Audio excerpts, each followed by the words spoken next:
ప్రశ్నించడానికి ఏ పార్టీ పెట్టాను అనేసి చెప్పుకుంటూ రాజకీయాలకు వచ్చినటువంటి పవన్ కళ్యాణ్ గారు అధికారంలోకి వచ్చిన తర్వాత నన్నెవరూ ప్రశ్నించకూడదు, నా పార్టీని ఎవరు ప్రశ్నించకూడదు, విమర్శలు చేయకూడదు. అధికారంలోకి వచ్చిన తర్వాత విమర్శలు, ప్రశ్నలు అనేది కామన్. వాటిని సహించలేని స్థితికి చేరుకోవడం నిజంగానే చాలా దురదృష్టకరం. ఇటీవల జనసేన పార్టీకి సంబంధించిన ఒక సభలో పవన్ కళ్యాణ్ చేసినటువంటి వ్యాఖ్యలు, తాను సేనాని, తాను చెప్పిందే వేదం, తాను చెప్పిందే కార్యకర్తలు అనుసరించాలా, మీ ఇష్టానుసారం వ్యవహరించకూడదు, ప్రశ్నించకూడదు, అడగకూడదు, ప్రశ్నిస్తే తోసేస్తా అన్న రీతిలో పవన్ కళ్యాణ్ గారు చేసినటువంటి వ్యాఖ్యల మీద ప్రజాస్వామ్యవాదులంతా కూడా అభ్యంతరం వ్యక్తం చేస్తున్నారు. అలాంటి పరిస్థితుల్లోనే అదే పార్టీకి సంబంధించినటువంటి వాళ్ళ అన్న ఎమ్మెల్సీ నాగబాబు గారు చేసినటువంటి వ్యాఖ్యలు మరోసారి చర్చకు దారితీస్తున్నాయి.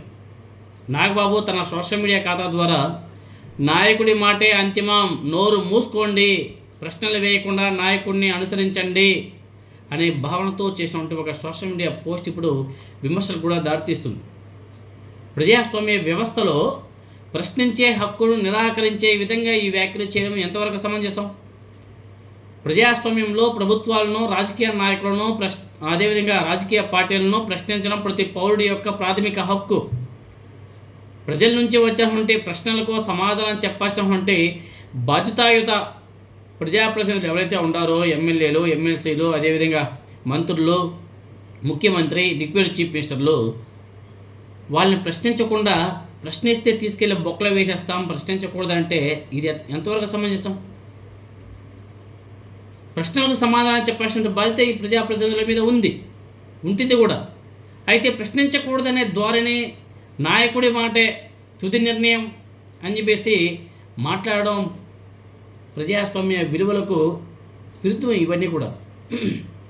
గతంలో చరిత్రలో మనం చూసాం, హిట్లర్, ముస్సోలిని అటువంటి నియంతలు కూడా ప్రశ్నించని విధేయతనే కోరుకున్నారని చెప్పేసి చాలా స్పష్టంగా అర్థమవుతుంది. రాజకీయ నాయకులు కూడా గుర్తు చేస్తున్నారు పవన్ కళ్యాణ్కి, అదేవిధంగా నాగబాబుకి.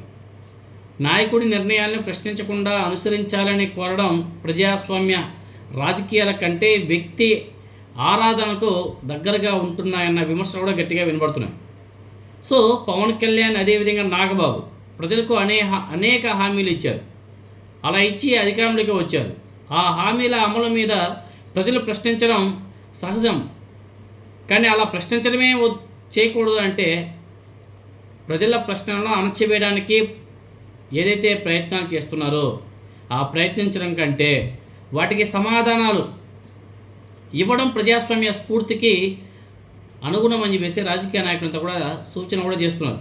సో ప్రజల స్వరాన్ని నిర్లక్ష్యం చేయడం ద్వారా ప్రశ్నించే హక్కును మీరు పరిమితం చేయడమో, నొక్కేయడమో చేయడం చివరికి మీ పార్టీ మీద తిరుగుబాటు ఎదురయ్యే పరిస్థితి కూడా ఏర్పడే అవకాశం కూడా ఉంటుంది.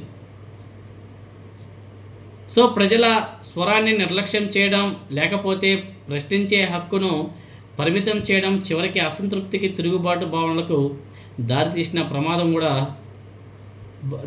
ప్రమాదం కూడా ఉంటుంది అనేది ఒకసారి ఈ పార్టీ నాయకులు గుర్తిస్తే బాగుంటుంది. చాలా దురదృష్టకరం. ఆయన ప్రకాష్ రాజ్ గారు ఏదో అంటే బండ్ల గణేష్ గారు బూతులతో రెచ్చిపోయాడు. అటువంటి వాళ్ళు ప్రశ్నించకూడదు. బండ్ల గణేష్ వాళ్ళ లాంటి వ్యక్తుల్ని అణచివేయాలి. ప్రకాష్ రాజ్ గారు లాంటి వ్యక్తులు మంచిగా ప్రశ్నించారు. ప్రశ్నించే గొంతే ఉండకూడదంటే ప్రజాస్వామ్యంలో ఇంకేముందండి బాబోయ్.